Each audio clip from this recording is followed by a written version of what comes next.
Hello, my name is Kyan Camarillo. I am 15 years old and I attend the International Academy of Macomb.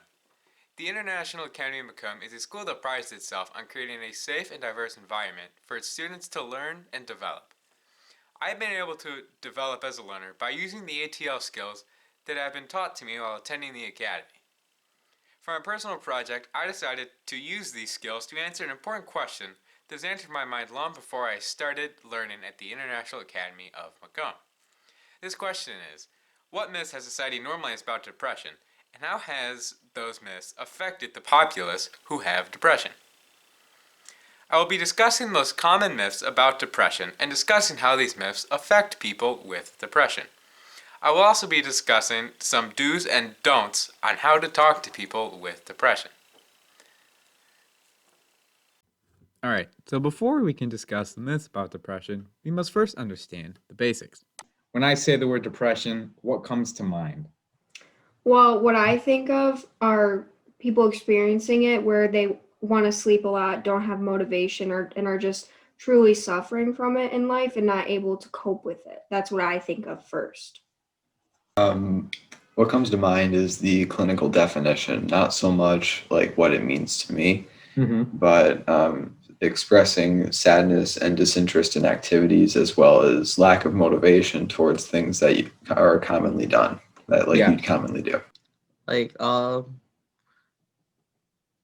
people being like sad, like not happy, I guess.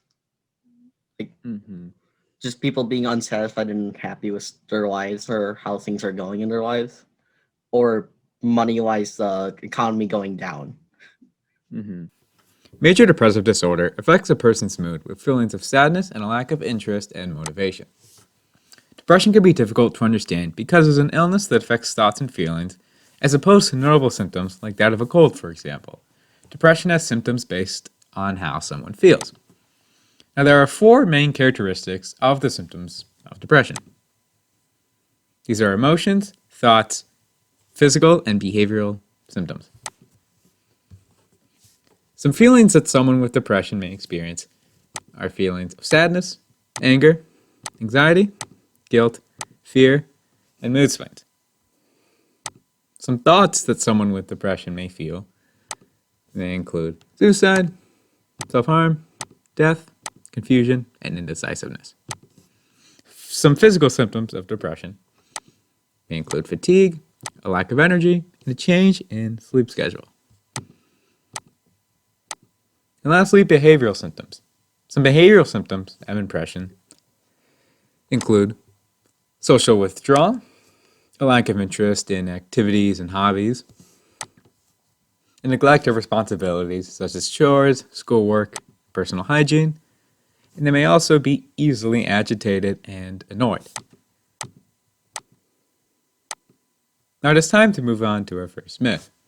Our first myth is depression is only brought on by a traumatic or sad event. Alright, I'm going to read you a couple of myths that I have researched about depression, and I want you to see if you agree with these, or if you don't, and then give me an explanation of why you agree or why you disagree. We'll do depression is only brought on by a traumatic event. That is so false. Why?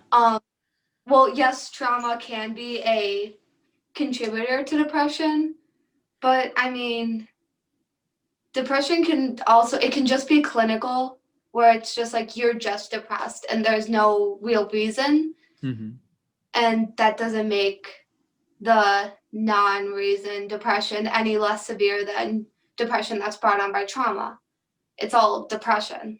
I'm gonna say no. I think a dramatic event usually is a big cause for a lot of people's depression, but I think some people can just get depressed because they're just unhappy with the state of their lives. Traumatic events can be the cause of a person's depression, but it is not always the main cause. Events such as losing a loved one or divorce can cause people to experience feelings such as sadness or loneliness. Individuals with depression may experience these feelings as well, but normally they feel these feelings for a long period of time. Thoughts of depression can occur suddenly, even when the person believes that everything in their life is going fine.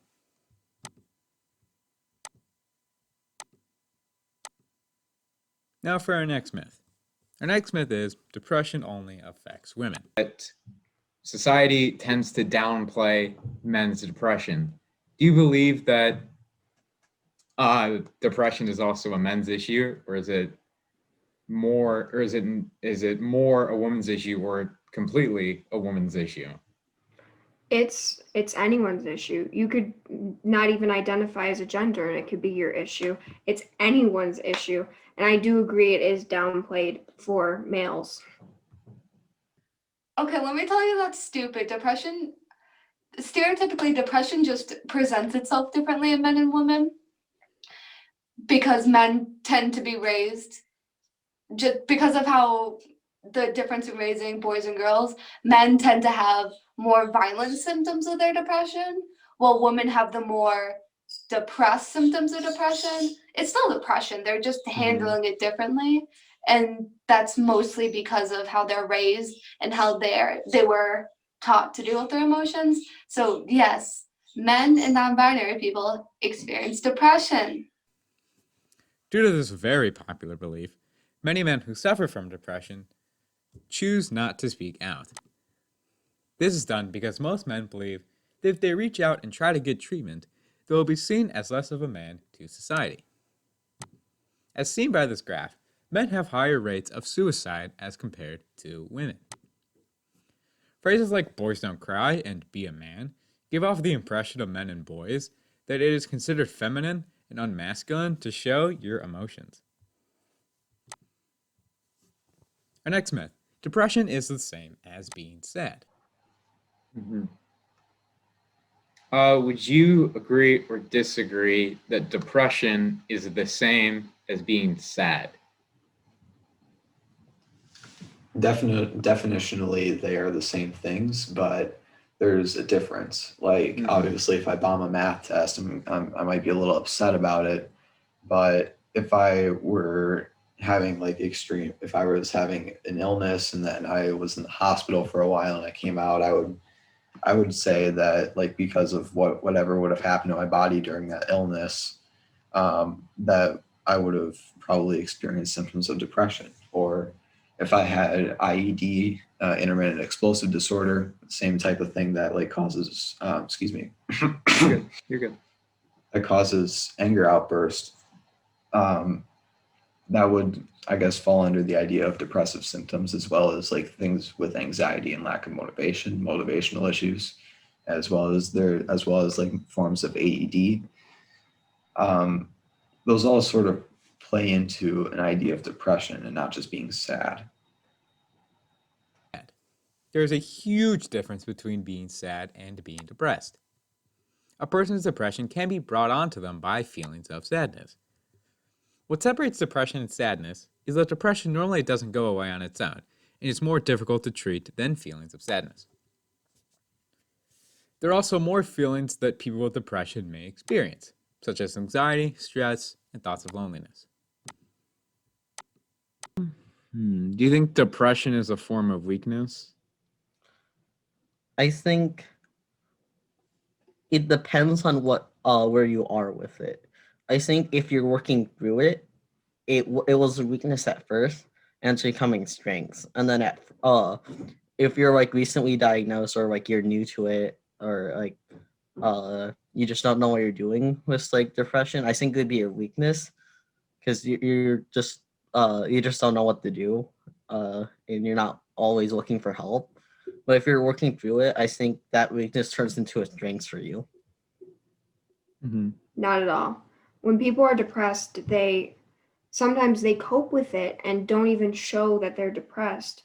And that to me shows strength. And to even go through depression shows a high strength. Weakness is the opposite of it.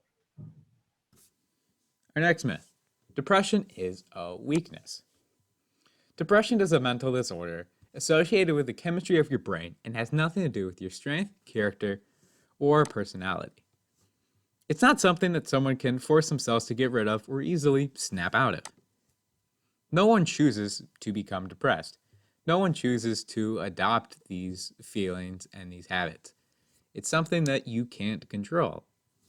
It's something that, as previously described, can happen from sad events or traumatic events, or it could just happen out of the blue. No one chooses to become depressed, and it's something that no one can control. People don't reach out for help or treatment because society has made them believe that people with depression are weak, and they don't want to admit that they are weak. We need to remind people with depression that it is not a form of weakness, and that seeking help is one of the strongest things a person can do. Our next myth. Teens and children cannot go through depression. Depression doesn't target anybody. Depression can affect anyone at any age, gender, or race. Many people believe that children can't experience depression. They believe that these signs of depression that children and teens may experience are just signs of growing up. It's normal behavior for children to experience emotional highs and lows, just like adults do. But when these negative feelings last for a long period of time, it may be a sign and a signal of depression. Our next myth. If your parents have depression, so will you. According to a study done by Healthline.com, scientists believe that as many as 40% of people with depression can trace it to a genetic link.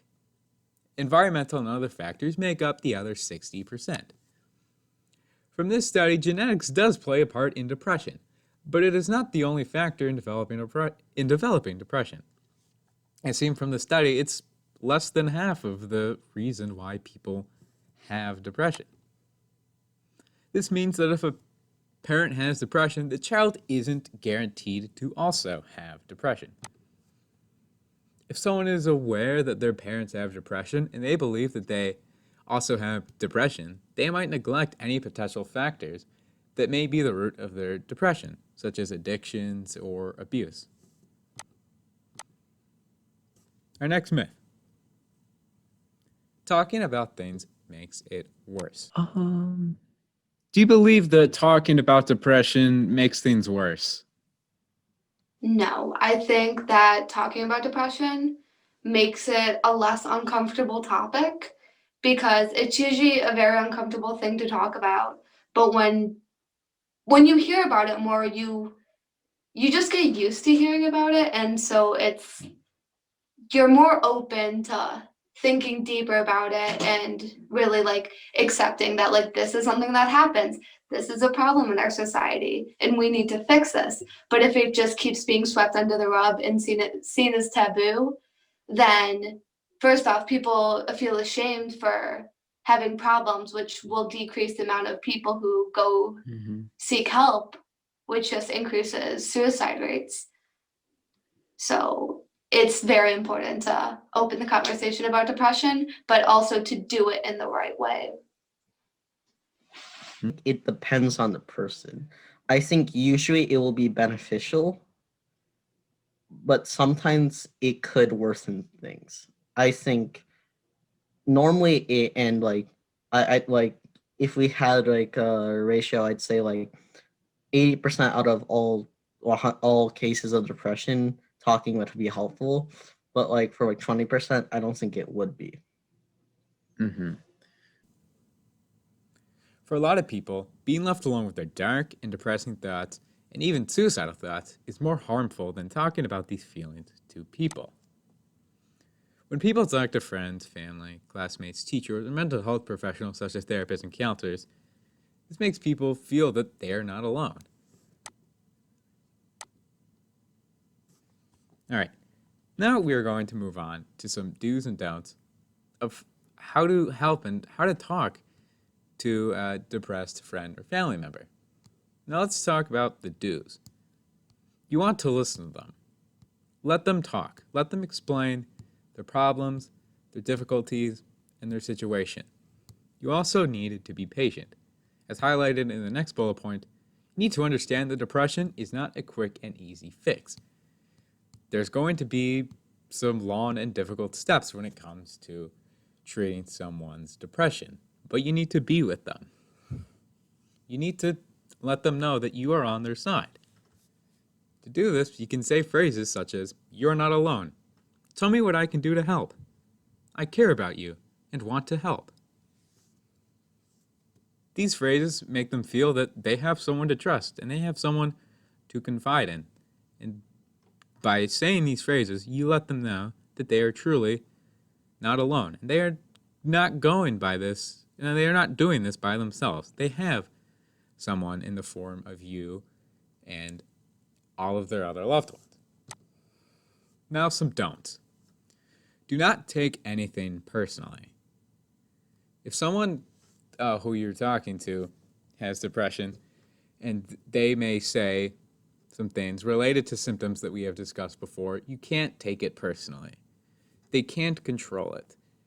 You need to be patient with them. Also, don't give them advice if they don't ask for it. Of course, if you are a mental health professional, feel free to give them advice. But you can't give them advice if they don't ask. It might come off to them as sort of condescending and rude. Also, don't downplay their experiences. You can avoid saying phrases such as, "We've all been there, just step out of it, and this is all in your head." When you say these phrases, they think that it's not serious, and by that you are downplaying their experiences.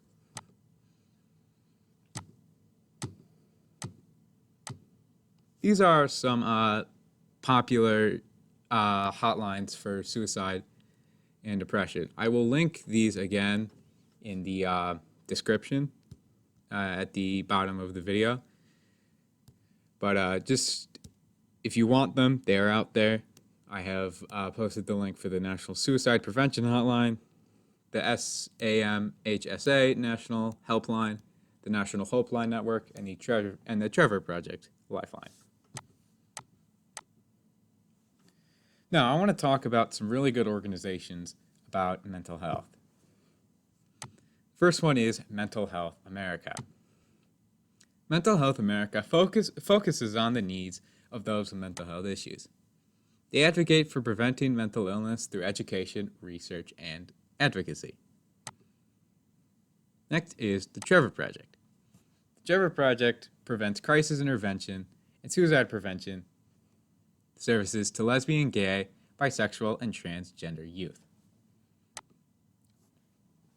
Next is the National Institute of Mental Health. The National Institute of Mental Health is the largest scientific organization that focuses itself to research, understanding, treatment, and prevention of mental illnesses. The NIMH partners with other mental health organizations to bring more awareness to mental health research. As our journey comes to an end, it's time to discuss another important question. What can I do to help? I recommend writing to local politicians and even to your school board about how they plan to deal with mental health issues. Also discuss on how you think mental health issues should be addressed in the community. I also recommend looking into more mental health charities and organizations. I'll post the links to the websites I have already covered in the video in the description below. I'll also put the links to websites that I did not cover in the video. And lastly, I recommend doing more research on your own. There is still a lot more information about mental health that I did not cover in this video. Before I go, I want to give a thanks to Jack Cook, Charlotte Salenbier, Ethan Manning, and Miles Naraza for allowing me to interview them on their takes on these dangerous myths about depression in our society. And one last time, I'm Kyan Camarillo, and thanks for watching.